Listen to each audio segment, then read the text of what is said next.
Hello everyone, my name's Tim Hughes. I'm Director of Communications for Spirit Invest Africa. One of the things that we look at in Spirit Invest Africa is the global and local political environment. And 2024 is exceptional insofar as half the world's population live in countries that are going to elections this year, ranging from Taiwan to India to Indonesia to Russia today, and the United States in November.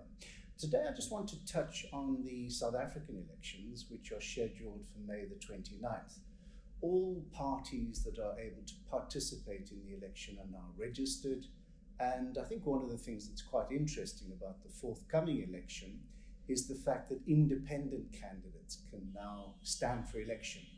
This means that we now have 3 ballot papers. So we have a national ballot paper, provincial ballot paper, and an independent ballot paper. So what are the polls saying? Because there's some very interesting polling going on at the moment, and we'll touch on this again before the election. Well, the big story at the moment is the fact that the ruling party, or the governing party, the African National Congress, is polling at less than 50% consistently. Obviously, this is a lot lower than the 57.5% it polled in 2019.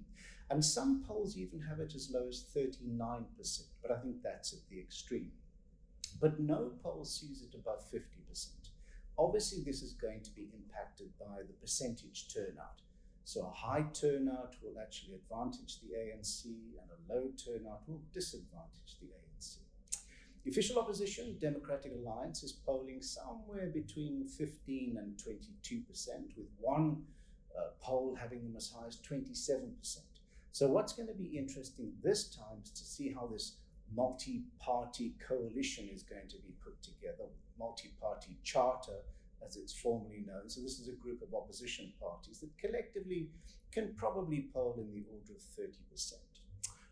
One issue that I think is perplexing many people is to understand where the economic freedom fighters stand in all this. They've issued a huge manifesto of 265 pages, which includes a commitment and undertaking to nationalize banks, land, mines, etc. And the big question is whether or not, if the African National Congress loses its majority, with whom will it enter a coalition? A series of small parties, like the Good Party, for example? Could it go into coalition with the EFF? Or less likely, could it go into coalition with the Democratic Alliance? One final point we need to think about, which is interesting in these elections, is the difference between the national picture politically and the provincial picture. And that's something we need to keep a very close eye on. It is clear that the Western Cape will be governed by the DA. It's possible that the African National Congress will lose Gauteng and not be able to put a coalition together. And it is very likely that KwaZulu-Natal will be lost by the ANC because they are polling rather low at the moment. And we have the factor of the MK party with Jacob Zuma that really is changing things and shaking things up for the ANC and for the IFP and for the EFF. So what we'll do at Spirit Invest Africa, we'll keep our eye on the polls, we'll update with you, and we would urge you as citizens and interested parties to keep your eye on the polls too.